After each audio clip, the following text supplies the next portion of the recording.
Dr. Spencer Nadolsky is a board-certified obesity and lipid specialist, family physician, and former NCAA Division I wrestler, known for bridging the gap between clinical medicine and evidence-based lifestyle change. With a focus on weight management, metabolic health, and hormone optimization, Dr. Nadolsky helps patients lose fat, build muscle, and improve overall health without falling for fads or extremes. He currently serves as the medical director of Sequence, recently acquired by Weight Watchers, where he leads a team helping thousands of patients sustainably reach their weight loss goals using tools like GLP-1 medications, nutrition, and strength training. An advocate for cutting through wellness misinformation, Dr. Nadolsky is beloved for his no-nonsense approach, compassion for patients who felt dismissed, and his relentless dedication to science-backed solutions that actually work. You've likely seen his viral Instagram posts breaking down complex metabolic topics with memes, humor, and real talk that makes you feel seen. Whether it's insulin resistance, muscle building, or hormone health, Dr. Nadolsky brings clarity, kindness, and decades of experience to this conversation. Welcome to the show. Okay, Dr. Spencer Nadolsky, thank you so much for being here. I appreciate your time. Yeah, thanks for having me on, of course. So you have a pretty unique combo. You've got a medical degree, you've got a wrestling background, you post a lot of memes, funny humor, but there's a lot of science. So how did you go from an NCAA athlete to helping people lose fat and feel stronger through science? Yeah, I mean, it was all through like high school. I was not doing great at athletics compared to like my brother. And I was like, you know what? My family's into science and academics and athletics. I need to like figure out how to do better. So I was like always reading and, I'd work hard, but I was trying to figure out the best way to do it. I got really into the science of nutrition and exercise. And then, of course, I did well at athletics then after that.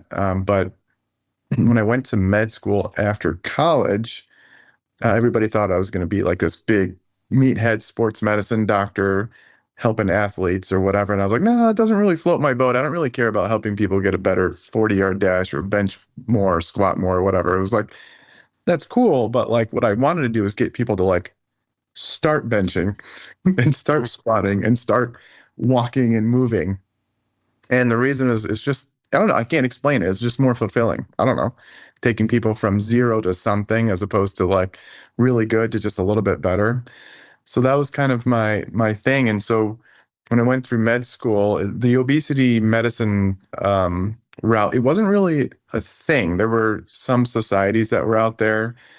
It was kind of an up and coming profession. And they actually, in 2014, they made it an actual specialty. So it wasn't like right till when I got done with training where they officially made it a specialty. So I got into that. But at the same time, that's when social media was getting big. And so in training at residency, which is after medical school, I started doing, just posting little tips that I've helped patients with. And then it grew from there. And then, Instagram around 2015, started posting like infographics, but it really wasn't my thing. I much prefer like humor. And so like the meme thing was like big. And I was like, I think I could do this. My memes were terrible in the beginning. I'm like looking back, I'm like, that's not even that funny. I'm like, what was I thinking? But at the time, people loved them. And I'm like, okay. So then, then it's the same thing, practice, and get better at it. And so it's fun to kind of mix the humor with some serious science and then, kind of some snarkiness, because that's kind of my personality. So. Yeah. I mean, and people like to learn through entertainment and humor anyway. So you make science more fun. Yeah, that was the idea. Some of these people are so sterile, and so to me they're boring. Some people like them. That's fine. That's their thing. But I'm there going like, how do you take yourself seriously? Like doing this? I don't know. Yeah. Okay, a lot of my women in my community feel like they've really tried everything when it comes to weight loss. So what made you want to focus more on the obesity medicine? And what do people mostly get wrong about it still? Yeah, I mean, I think first I see a lot of people that have like body dysmorphia. So there are a lot of people that come in like, I need to lose weight. I'm like, but why do you want to lose weight? Like, I think I'll just feel better at 10 pounds lighter. I'm like, are you sure about that? Like, it's going to be miserable to get down there.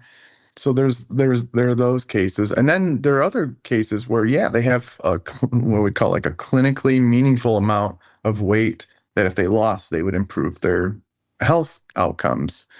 And so for those people, when they've tried everything, it's like, yeah, in those cases, it's a lot of times what I describe as like an appetite dysregulation. And they might not be able to describe it. They're like, I swear I'm eating 1,200 calories. Well, to that person, yeah, they feel like they're eating 1,200 calories, but they're very likely eating a lot more. And that doesn't mean they're bad or morally wrong. It's because the body fights back in a certain way where when someone tries to lose weight, their appetite just ratchets up. And it wasn't really until these newer medicines came out. I mean, we have some of the older medicines that worked okay, and then there's bariatric surgery, of course, but these newer medicines really brought it to light where people finally try them and they're like, oh, this must be what it feels like for someone that doesn't struggle with their weight. So that's really why I got into it, because it's just kind of like, all we had even during training was a lot of behavioral therapy.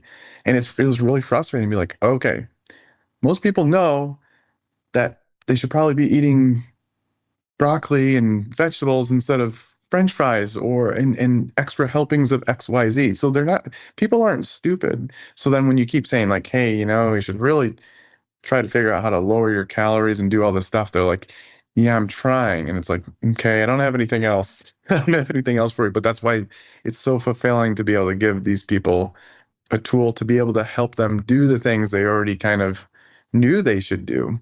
So it's just fulfilling. I love doing that. So let's back up because what you first said was how do you know if this person needs to lose a lot of Yeah. weight or if it's really just that like body image or body dysmorphia?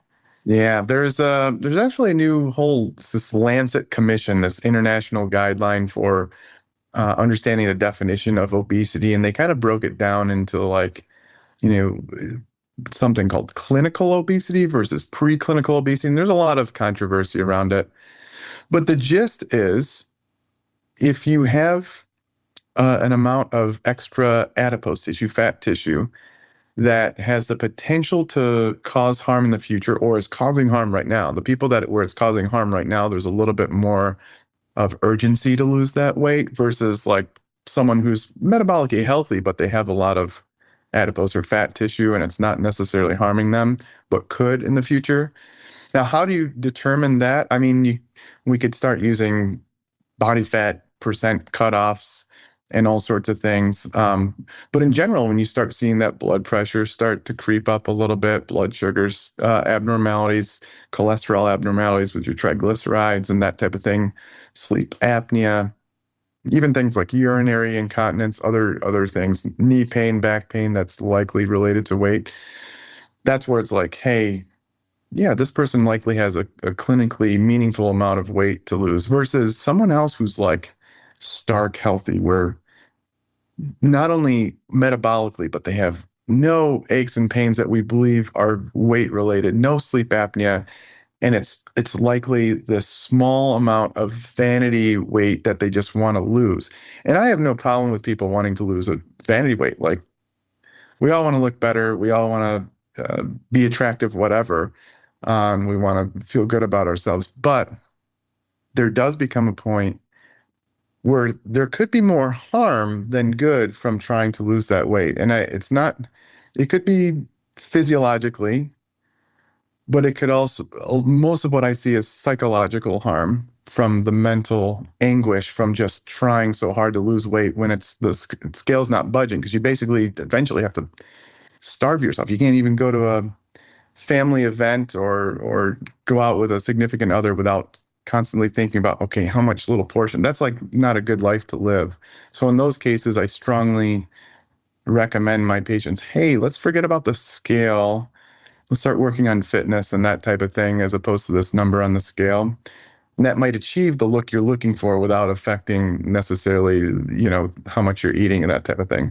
It's a delicate balance though, but I see a lot of that. Do you think that some people are abusing the medication because of those Yeah. last 10, 20 pounds? Oh yeah, yeah, there are. And it's not like I think that I know, I see it all the time. Doctors should be very careful to not prescribe in those cases. But like, I understand these concierge doctors out there, they have Hollywood, rich patients, and they're like, all right, this person's already really thin and they want to get a little bit thinner. Yeah, sure, what the heck? Here's the medicine. So like there are people that, and now the thing is, it's not even just doctors. People can go on the gray market and get these like you can literally get the peptides, the research peptides for pennies on the dollar compared to what you pay from an FDA approved version, and you can't stop them. So it's like there are plenty of people abusing it. Yeah. So let's talk about that next. GLP-1s, which it's funny, I was telling my husband that I was interviewing you today, and he's like, what's a GLP-1? Because he's only heard it as Ozempic. So can you tell the audience, what is it? And what is the difference maybe between GLP-1s and peptides, or are they the same thing? Yeah. So GLP-1 stands for glucagon-like peptide 1. It's a natural hormone that comes from our intestines. So after we eat, it's released. The reason it is important is because back decades ago, they did these experiments where people would drink glucose versus injecting glucose straight in intravenously. And they wanted to see the differences in insulin release. So insulin is released after we eat some carbohydrate-containing food. Pancreas releases this stuff called insulin. Insulin then tells our cells to bring in that glucose. Well, when people drank the glucose, they had a bigger insulin response than when they injected the glucose. So they were like, there's something going on with the intestines, the GI tract. And throughout multiple studies throughout decades and decades, and just brilliant scientists, they determined these various what they call incretins, essentially a hormone secreted from the intestine. And then they further found the different types of incretins, but one of them being this glucagon-like peptide 1. And so the problem is that it's broken down very quickly, within a minute or two, by our own enzymes. And so you'd think like, all right, let's just eat foods to boost it up. But like, doesn't matter how much you boost it up, it's just broken down so quickly. And what they found is that the GLP-1 doesn't just affect our blood sugar. They found that it probably has appetite regulating properties. Again, we break our own down so quickly, it doesn't really matter. So scientists throughout the years found ways to develop similar to our own GLP-1, ways for our body not to break it down. First one was called Byetta or exenatide. That was 2005. So we're at 2 decades, 20 years ago. That was actually based off of the Gila monster, this little lizard venom. They found this component that was about 40% similar to human GLP-1, but it didn't get broken down quickly. You had to inject it twice a day. Then they found a way to modify our own human GLP-1 and add these little things on it to where you can inject it once a day, and it still had a pretty decent effect. Yada, yada, yada. Or 10 years later, now all of a sudden they found a way to inject it once a week. And that was the big news with semaglutide, which is what's in Ozempic, what everybody knows. Like it's like Kleenex, the tissue paper. Ozempic, everybody calls everything Ozempic. That's semaglutide. And they studied it in higher doses and saw, wow, this stuff's really helping people lose weight. They call that Wegovy. It's a higher dose version of the Ozempic. Then they Frankensteined a peptide, and a peptide, by the way, is just a chain of amino acids. They Frankensteined a new peptide to hit 2 different incretin receptors, GIP and GLP-1, and that's tirzepatide, which people know as Zepbound or Mounjaro. And that one's the most powerful one. But these drugs hit receptors in the brain, not only help with your pancreas, obviously, like the original experiments to help with blood sugar regulation, but hit receptors in the brain to really downregulate and help with appetite control. And the newer stuff coming down the line is really fascinating because it has to do with all the different types of receptors that regulate our appetite. But anyway, peptides. So peptides in general are chains of amino acids. So these GLP-1 receptor agonists are generally peptides. However, there are future drugs coming out where they've actually created smaller molecules. So instead of a bunch of amino acids, it's like a small molecule that also hits the receptors, and those are going to be pills. So kind of interesting. They don't need to be injected. So interesting. Do you Yeah. have to take this forever? Yeah, that's like one of the most common questions. Yeah. Most people likely, and the reason is because of that dysregulated appetite that we see. So now this would be different. So we all know if people like pregnancy threw them off their habits. They had kids, it's stressful. And there's probably a hormonal component there too, but like, let's say it was just a habit thing where they just threw them off their lifestyle. They may not have a super dysregulated appetite, but like because of the stress and everything, it threw them so off, they need something like this medicine to help them refocus on their habits. That person might be able to come off. People that gained weight during the pandemic completely threw them off their game. Contrast that to someone else who maybe struggled with a little bit of weight throughout their life, and just like every time they do a diet, keto, plant-based, whatever, counting macros, calories, and they're just every time they get down, they're like, I just can't sustain this. I'm thinking about food all the time. I'm so hungry.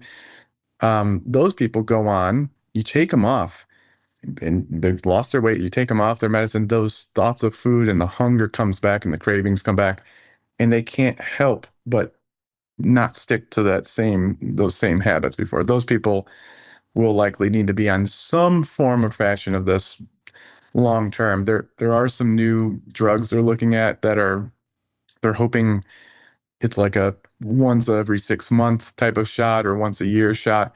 We'll see. They're talking about editing genes, all sorts of crazy stuff. I'm not sure I'd be editing my genes anytime soon, but potentially.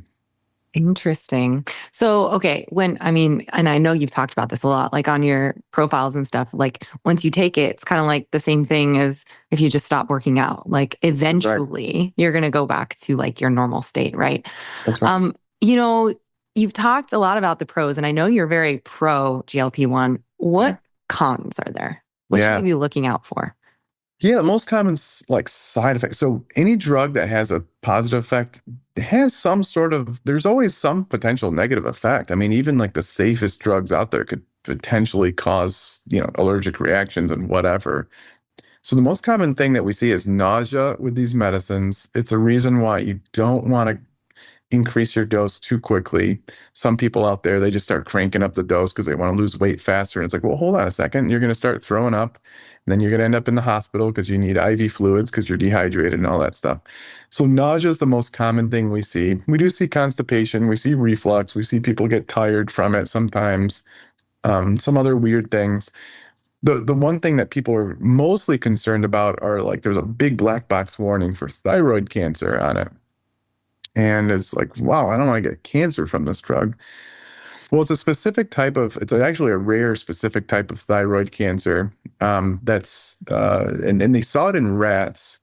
And the issue with rats is they have different receptors on those specific little cells that arise this type of cancer called medullary thyroid cancer. In primates and humans, we either don't have those same receptors on those cells or they're not readily available. So we don't see the signal in humans. So that's like the biggest concern because you see that you get the medicine, like, what is this big black box warning on there? Doesn't seem to be an issue in humans, but we're always studying that. People are worried about the effects on the pancreas because it obviously has an effect there. There's worries about pancreatic cancer. Doesn't seem to be an issue over the few decades that we have of looking at it. Pancreatitis was a concern at first, like inflammation of the pancreas. And we don't compared to placebo, when you put all the trials together, we don't see it. Although I've seen it happen in a patient, but like you also see it in placebo. So it's kind of like, okay, what's causing this? I will say that when people lose a lot of weight, the one side effect that you do see that's out there are gallbladder disease, increases in gallstones. This happens when you lose weight due to the changes in the composition of your bile that's being stored in your gallbladder and secreted. So you can precipitate or make stones, and then those stones can get stuck in the ducts, cause inflammation, and one of them can get in the way of the pancreatic duct and cause cause pancreatitis. So it could be from a gallstone. And that can happen. So those are like the big scary things. We've also heard of like blindness from these medicines. Like people are trying to get lawsuits and all this stuff. It's never been seen in the trials, but those trials have thousands of people as opposed to now we have millions of people taking them. So it's possible it's there. They've one study showed a signal there. Another one showed, it doesn't seem to be different from other drugs. Those are kind of like the scary things. The downsides, though, like cost. These drugs are very expensive. If insurance doesn't cover it and you start it and you can't sustain it, the risk would be you stop it and you regain the weight. Is that a problem? I mean, it gets into it's same as yo-yo dieting. I don't know. The worry is that you lose muscle and then when you stop, you regain it could be the same body composition that you lost, or it could be a shift into gaining more fat than the muscle that you lost. So you end up doing this thing where you lose some of your muscle, regain mostly fat. That's one of the worries, although we don't have data to support that necessarily. But like my thing is like, hey, when you go on this medicine, it's very likely it's going to be a long-term thing. So like just understand that if you're using it just to lose 20 pounds and then you're going to regain it and then do it again, that could be problematic. So you've mentioned a lot of things that could potentially happen when clients come to you or patients come to you with these thoughts in mind, like the gallbladder or, thyroid disease, like what would you tell them if they're worried about this? Yeah, the thyroid thing, I'm like, hey, it's not been seen in humans. It's a very low risk. If you have a family history of this type of thing, you can get genetic testing. You generally say don't use it, but you can actually get genetic testing to see if they have the special genetics that arise that type of thyroid cancer. And then that's for the thyroid. I'm like, look, I would prescribe this to a family member given what I know about those risks. For gallbladder, I do say like, look, the reason it's good working with me or when somebody on my team is we don't make people lose weight too quickly because the gallstones arise more readily when you make people lose more than around 1% or so of their total body weight per week. So if let's say they're 200 pounds, it would be more than 2 pounds per week on average. In the beginning, it's water weight, but after that, like we don't go up in the dose, or sometimes we lower the dose. So that's how we minimize it. Although having said that, even still doing that, we'll still see the gallstone. So I say, look out for right upper quadrant pain, right below your ribs after when you're eating, and if you start feeling like that's bad, you gotta let me know, or we gotta send you to the ER, and then you get your gallbladder out. Unfortunately, it happens still, but we try to minimize that effect. So you mentioned, 1% of your body fat, and then you've also mentioned the different dosages. And I think you mentioned, each dosage is a little bit stronger. Yeah. How do you know which one you should be taking or which one you would usually prescribe your patients? Yeah, so let's take Zepbound, for example, that goes from 2.5 to 5 milligrams to 7.5 milligrams to 10 to 12 and a half to 15. So the way that I do it, in the trials, they just kind of cranked people up. Yeah. But the way I do it is like first side effects. If they're having a lot of side effects, we don't go up no matter what, even if they're not losing weight. So that's number one. Number two, we look at the rate of weight loss. If they're losing if they're losing under 0.5% of their body weight per week. So for someone who's 200 pounds, if they're losing like less than a pound per week and there's no side effects, we're probably going up. If they're losing anywhere from 0.5 to 1% of their weight, so for that 200-pound person, 1 to 2 pounds, then it becomes a question of how hungry is that person? Are they satisfied? If they're satisfied, doing great, no reason to go up. They're doing great. Why would we go up? We try to predict what happens the next month because like there are some people where you don't go up, but they're starting to get hungry. And then all of a sudden you don't go up and that next month they're not losing weight because we missed the boat on their hunger. That can happen. And then also we look into what's the person's preference. Like if all things are equal, does that person want to stay? I'm not going to force them to go up. If they want to go up and everything looks fine and they're not losing too much weight, no side effects, we can go up. And then lastly, we do look at cost because some people are paying out of pocket. And so I'm mindful. If they're paying out of pocket, I'm a little bit more aggressive at going up because I don't want to err on the side of them plateauing because then they're going to be pissed that they wasted $500 for that month or something like that. Got it. Okay. So, all of this to say, we're talking about fat loss, but I feel like the conversation is a little bit off when it comes to muscle and lifestyle changes. How do these meds impact lean mass, and what should people be doing besides strength training to preserve mass if they've been on them? Yeah, like by far the thing that we know right now that is the most important is strength training. We are publishing a case series right now on some of my patients. The biggest scare, this doctor went on Megan Kelly a couple of years ago. I just got the memories popping up. My patients are losing more. Uh, they're actually gaining fat on these drugs because they're just losing muscle, type of thing. They're losing more muscle than they're losing fat, and I'm like, what? And it's not true. However, there is a concern with the semaglutide trials that there's just a little bit more what we call fat-free mass loss. So fat-free mass on a DEXA scan is anything that's not the fat tissue. The problem is it's not, you can't say it's muscle either because glycogen and fluid will look like fat-free mass. So it looked like a little bit more than what we'd expect in that 25% to 30% range. It was around 40 or 39% or so. That was for the semaglutide. For tirzepatide, though, it's like right where we'd expect if somebody were to just use diet only, no exercise in there, or bariatric surgery. The thing is, though, we've never seen this much on a population level of people losing this much weight. So there's concerns about like, will this person become frailer over time? We and that type of thing.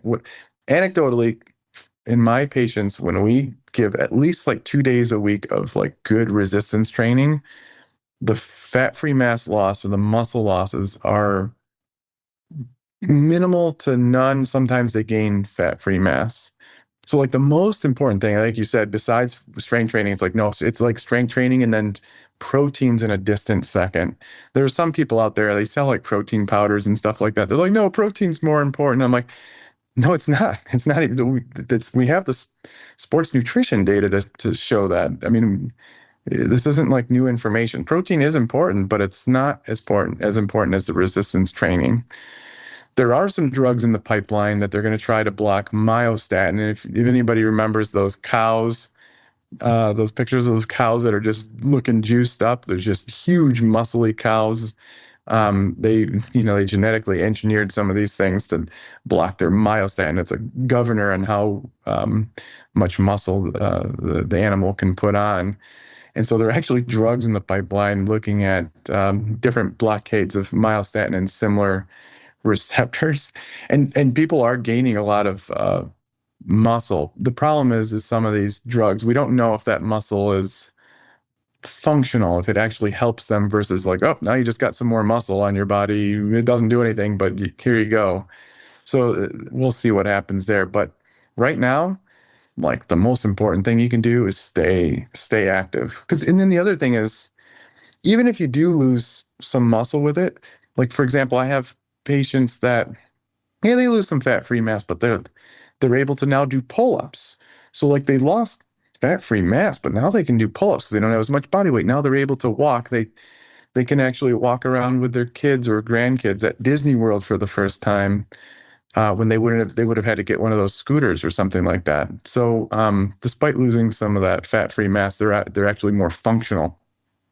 So Oh, yeah. because it's an appetite suppressant, you're eating a little bit less. Does that hinder some of your workouts? Like, do you feel not as fueled, or do you get to a certain point where you just don't have the strength to push harder? Yeah, so this happens in more advanced exercisers. And in those patients, we're very careful to monitor their activity levels and the dose. Beginners don't notice. They're like, I feel like hell all the time.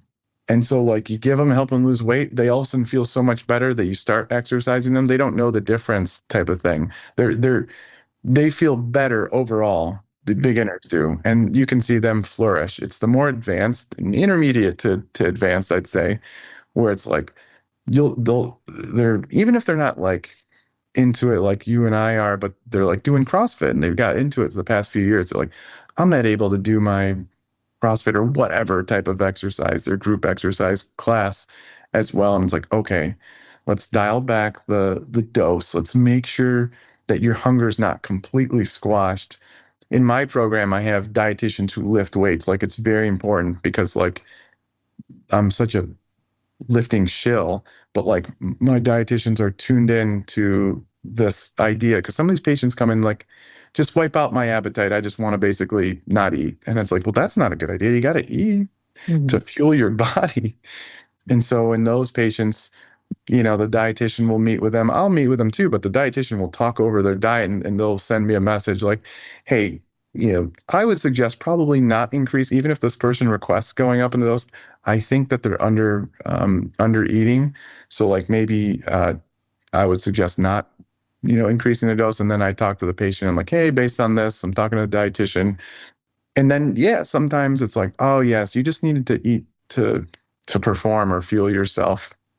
And so you don't want to wipe out their appetite completely. So, should there be an adjustment on the training or nutrition to make sure they're not underfueling?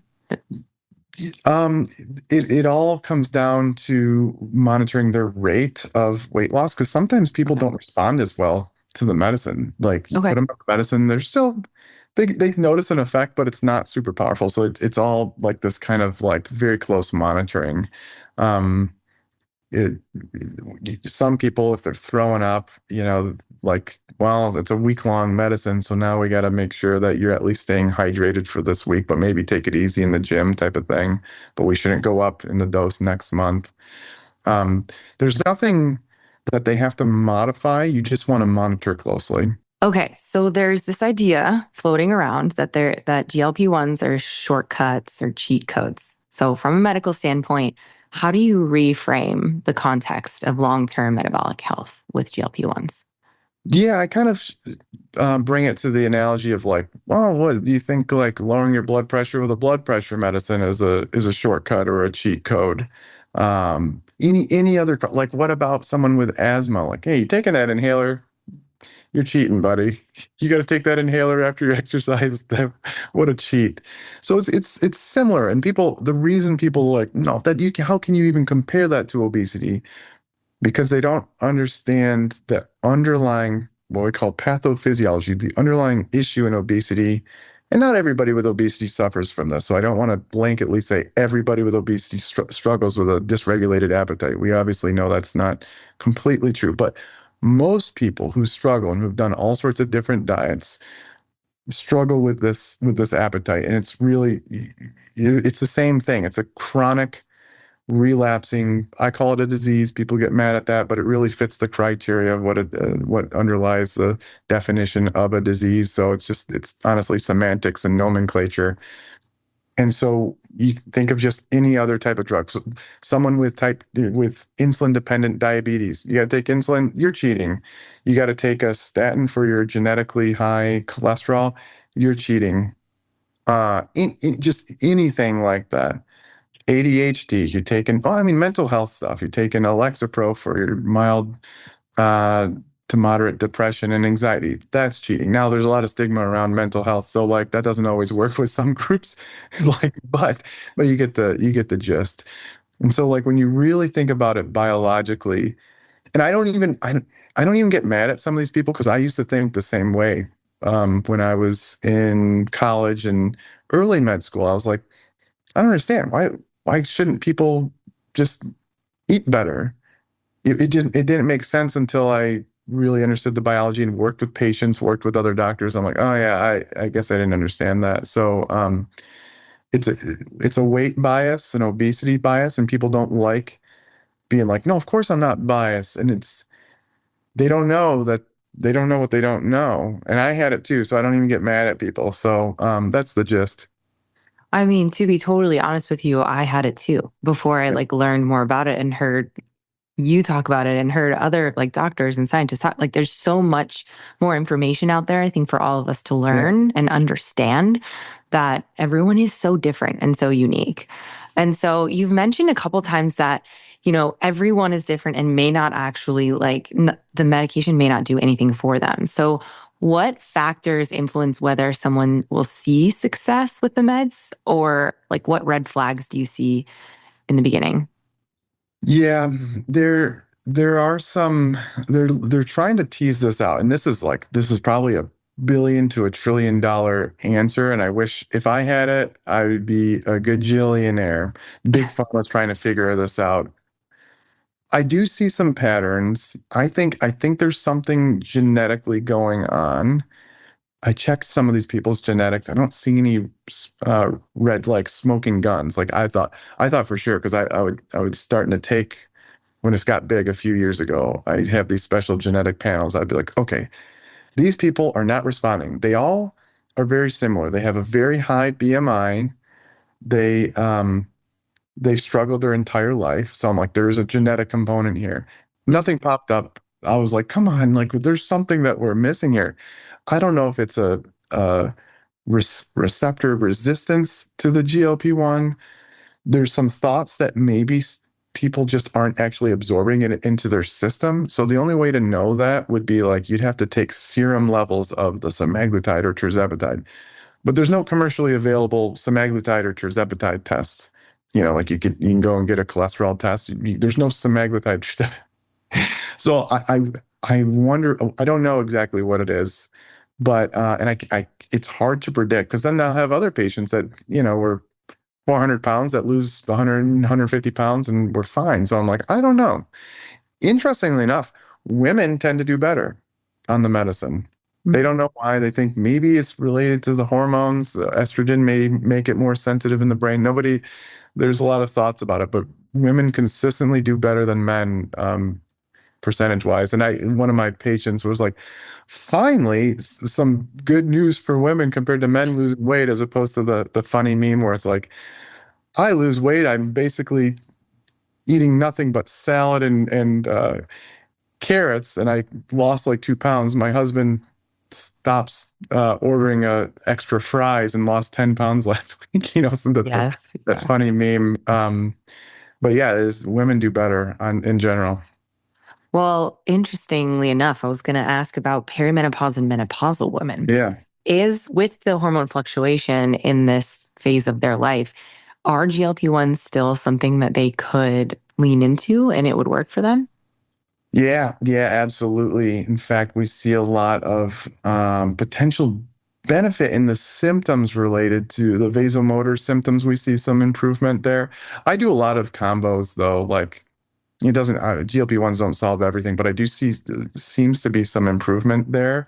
Okay. People lose a lot of weight. However, when they're not sleeping well, they're having hot flushes and night sweats and just irritability and trouble sleeping. That's where I add in the medicine, the hormonal therapy if it's not contraindicated. But yeah, like they've teased it out and looked at like, does it matter if they're premenopausal, postmenopausal? The drugs work just as well. It's pretty Yeah. interesting. As far as hormones go, you have said in the past, hormones matter, but not always the way people think. What are Yeah. some common misconceptions about hormones and weight gain that you wish more women understood? Yeah. So, because people always like, it's the hormones, not the Yeah. calories. It's like, well, you can't really disentangle the two. The hormones drive the calories. So when you think about energy balance, there's the energy in, there's the energy out. When you think of, and then there's also what we call nutrient partitioning. Where are those calories being stored? And that's also the third component of how hormones can dictate.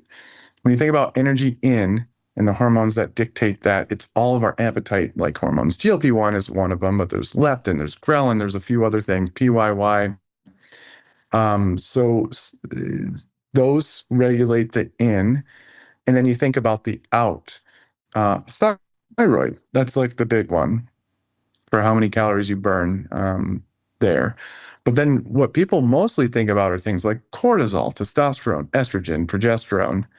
And a lot of those are related to how we store those calories. So obviously, there's a slight shift in how we store the calories through menopause, potentially a more preferential deposits of adipose tissue around our organs or visceral fat versus subcutaneous, the stuff you can pinch. Obviously, if your testosterone is low, you're not going to be as readily putting those calories towards building muscle. And cortisol can change where we store our fat, more centrally, abdominally versus peripherally, like in our arms and legs. So we see like something with the Cushing's pathological increases in cortisol, where they have like a tumor in their adrenal gland or in their pituitary gland that's telling the adrenal gland to work. Those people have super high cortisol levels. They store a lot of weight around their abdomen, and actually their arms and legs get really skinny. And then there is an effect with appetite with cortisol too. But I always say, like, don't like you if you're not eating as many calories as you burn, you're going to lose weight. The hormones, though, will dictate the direction of what drives that, though, and it will drive where you store the those calories too. So that's like the biggest misconception of what people are thinking. So you're talking about the fat deposits kind of change as the hormones change. So is Mhm. this kind of the menopause belly that I'm sure we've heard about online? Yeah, you see this kind of like preferential storage abdominally. Now it's not the stuff. It's supposed to not be the stuff you can pinch. The stuff you can pinch is subcutaneous. That's how you're supposed to store fat. But once you start storing fat like inside your belly, like inside your abdominal cavity around your organs, that's the visceral stuff. So you see maybe a slightly increased waist circumference, and you see that too. Like I'll have patients that they'll get surgical. They'll go through surgical menopause at 30 because they had to get their uh, ovaries and their uterus taken out, and it's like, oh man, you give them hormonal therapy but you can still, it's not as sometimes they have a real trouble. So yeah, you see that there. Same thing with the Cushing's, with the cortisol. You see that there. People that and guys that go through hypogonadism, they're low testosterone. You see changes as well. Hmm. What about when progress stalls? Like, are there anything with hormones there, even though they're lifting, eating better, moving more? What metrics would you use beyond the scale to help patients like see that progress? Yeah, so in these cases, it's a lot of the appetite hormones that the calories in, but like in a lot of these types of patients, it's like, look, you're going to be spinning your wheels. This is where it's like, maybe we just need to focus on building the muscle. It's I have to do it a lot because they always say I need to lose another 10 to 20 pounds. I'm always like, why? What are Yeah. you looking for? Yeah. And they're like, I just want to look a certain way. And I'm like, I promise you the way you look, what you're looking for is a fitter look, not a lighter look. They don't get it until they start doing it. And you're like, you were right. The scale didn't change, but I'm fitting in clothes differently. I'm looking differently. So that's a lot of times what I do. But let's let's change the scenario. Let's say it's someone who's 300 pounds. They were 400 pounds. They got the 300 pounds, and now they're plateaued. In those cases, they clearly have a lot more weight to lose clinically. And that's where we either add on other medicines, we may do bariatric surgery or that type of thing. So there's two different types of camps. If they don't, it's like they don't have that much weight to lose, that's where it's like, forget the forget the scale for a little bit. Let's focus on some other things. And that can sometimes that's frustrating because like even doing that, they still might not achieve what they're looking for. But otherwise, it's like you're going to be miserable trying to like lose more weight, and it's not a good way to live. It can be really hard, and people listening is going like, "That's me, screw you." Like I want to lose, Yeah. but I'm telling you that like with all the patients that I've worked with, and I know that like it's just not worth it for so many out there, and it's easy for other people to say, especially if they look a certain way that that person wants to look like. It's like easy for you to say, Yeah. like I know I want to look a certain way, and I would have to. do all sorts of stuff to look like someone else. So the what is it? The thief of joy is comparison or whatever. Hmm. Thief of joy. Yeah. I don't know. Is is there any Uh, science or truth to the fact that women actually do need more fat as they age? Um, I don't know about that. You women have a higher threshold of how much fat they need for reproductive health Hmm. and health in general. As they age, I've never heard that they need a higher body fat. You don't want people to get frail though. Yeah. The worry is really frailty, and that's really the muscle. Um, so like if you don't have muscle, a lot of muscle, even though you have a lot of fat, and you try to lose more and you get kind of thin without gaining that muscle, that can be dangerous. Can women gain muscle at any age? Yes. It can be harder as you get older, but Yeah. yeah, especially, I mean, obviously if you're a beginner, if you're advanced, it's really hard to gain muscle regardless. But like, um, I've had I've had women in their 60s, 70s, even 80s gain muscle. Uh, Yeah. it can be done harder. But can be done. Yes. That is what the point that I wanted you to make. You Yeah. can lift heavy any age you are. Yeah. Okay, so let's talk about the patient that you mentioned, that was 400 and then went down to 300, but then you talked about someone else that maybe has progressed for a little while and they're more intermediate to advanced, I would say. So for the women who are lifting consistently, eating well, they're not seeing the results. What is like a checklist you could walk them through to troubleshoot what's holding them back from reaching their specific goal?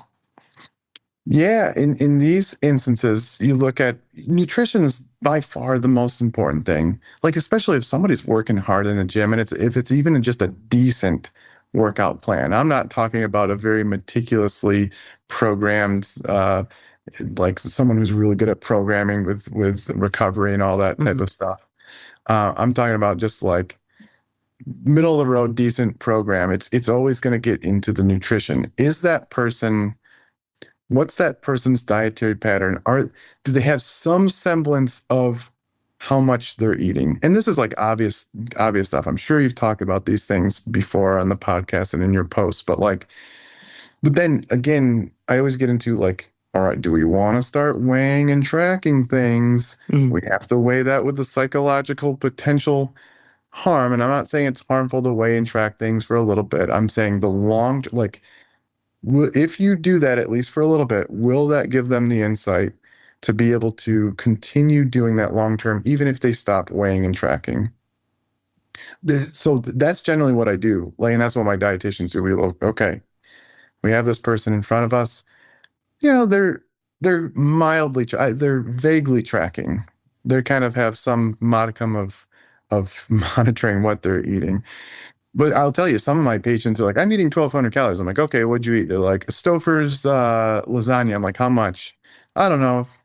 I took a scoop of stuff, and I'm like, how do you even know how much? I'll never forget. I was like, how would you even know? They're like, I don't know. I'm like, no, like you would have to like take out a specific. You'd have to, if they have like 8 servings per Stouffer's lasagna or whatever, and I wouldn't even say anything about what's the macro content of that Stouffer's, but let's just say calories, portions. You would have to like evenly cut that box of Stouffer's lasagna up. And like, I'm not saying you should. I'm saying like that's the level of precision that you have to get for the accuracy. Otherwise, that's why we see these studies that people are wildly off how much they think that they're eating. Like, I'm pretty sure I'm off at least by 25% when I estimate how much I'm eating. And when they do these studies, people are off by like up to 50 or so percent. And so like, okay, so this person has some sort, and there are patients that are like, I swear, up and down, I weigh everything that I eat and I'm meticulous about it all. And in those patients, it's like, okay, like I don't want them to like continue to try to cut because whether if they have, and is there some disordered eating going on here? I don't want to say that they're consciously lying.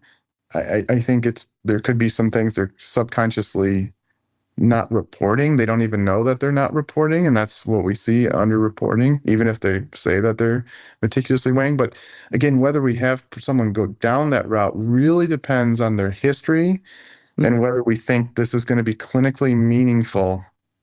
Otherwise, I'm like, there could be more harm. It always comes back to like, I don't want to harm this person. And like psychologically, I just seen so many different things that I'm like, I got to be careful here. Yeah.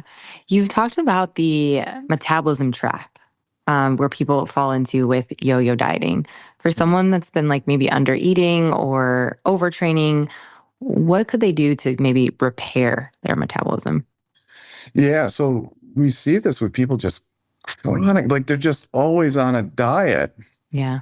and we get them to not diet anymore. It's so hard to get people out of that mindset, but like enjoying life a little bit more, accepting that you could be a few pounds heavier, but for a way larger return in energy that you get back and feeling good about yourself. Because like people are listening to this. I guarantee the people that listening to this that have dieted for so long, they feel like barely rolling out of bed and like, because I've done it before. I did one bodybuilding contest and I got ripped, and I was like drinking espresso all day to try to stay awake and move. And I'm like, why would anybody do this? My testosterone was like 200.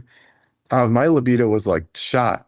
I was like, man, I got some nice abs here, but this is miserable. Yeah. Yeah. Women, they lose their periods, and it's like, all right, that's not good. And people are like, oh, I don't even want my period anymore. I'm like, no, it's a signal for other things that are going on. You want your estrogen because then you're going to lose your bone. If you don't have your bone, you could break it, and then you could end up in the hospital. It's not a good thing. I don't know where I can't even remember the originals, but If they're constantly in this like yeah. yo-yo Oh yeah. So you dieting get them to eat more. metabolism. Yeah. Yeah. It's fair. It's again easier said than done because it's like Yeah. you got to get Yeah. people out of that mindset. And it's easier said. It's sometimes I'm not successful in helping people do that, but and if they're overtraining though, it's like okay, that becomes into more proper programming and recovery, and be like, look, you're gonna feel so much better if you don't just do that extra run for no reason, or you're back, weighted vest rucking, whatever you're doing. That's like, no, that's like, take some time and just like recover. You'll feel so much better. Yeah. I mean, it's interesting. Everything we've talked about today and anything I've talked about on my podcast is so much mindset and psychological. And that is hard to change. Behavioral change is really hard. I would say with anything else, going to the gym, nutrition is great. But like if you're not working on what's between your ears, like it's not going to set in stone. It's Uh, tough. is there, do you work with that with your patients now? Do you have something they go through or like, do you have anything that has helped with behavioral change? It's very individual. Some Yeah. people, the thing is, a lot of people come to me, with my vineyard program is they've been trying all the different things. They just need help to be able to do those things. That's the gist. Now, from a behavior standpoint, these medicines, they help people then be able to do the behavior change. And so people are like, people just want to take those so they can eat fewer donuts or whatever. It's like, yeah, maybe some people do, but like for the most part, what I see is people know they shouldn't be eating the office donuts that whoever brought in, and they brought their special packed lunch, but now they're eating the Chick-fil-A that their coworkers got because it just sounded so good. Now with the medicine, they're like, nope, I can stay away from that donut. I can eat my own lunch or whatever. So it makes the behavior change that my dietitians do, and my strength coaches and everything help with that. It makes it so much easier.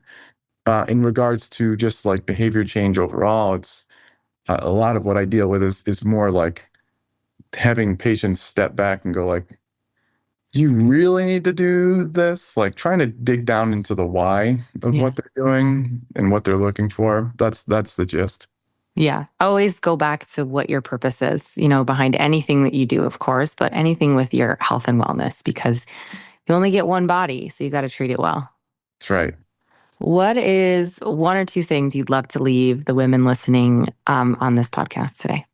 Yeah, I think, when it comes to these medicines, the GLP-1 medicines, They're not a crutch. You shouldn't be ashamed. It should be just like any other medicine that's out there for any chronic disease.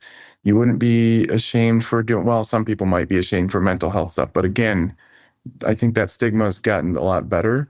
Mhm. Don't feel ashamed if you need the medicine to lose a clinically significant amount of weight to help with your health. It's nothing to be ashamed of. You're not a failure. The biology's fighting you. Um, if you think about it that way, you're good. And the other thing is, I would say that again, the medicines will help with your behavior. They're not a crutch or a band-aid to not think about your behavior. They literally facilitate the behavior change. Awesome. Where can people find you, talk to you, ask you questions, learn more about you? Yeah, Instagram, Dr. Nadolsky, DrNadolsky. I'm on TikTok, although I'm not as active there, but Twitter, Facebook, and then yeah, if you want, I have my doctors at Vineyard, it's joinvineyard.com. You can check it out there. Awesome. Well, thank you so much, Spencer. It was so great chatting with you. And I loved having you and learning more about GLP-1s. Yeah, thanks for having me on. Amazing.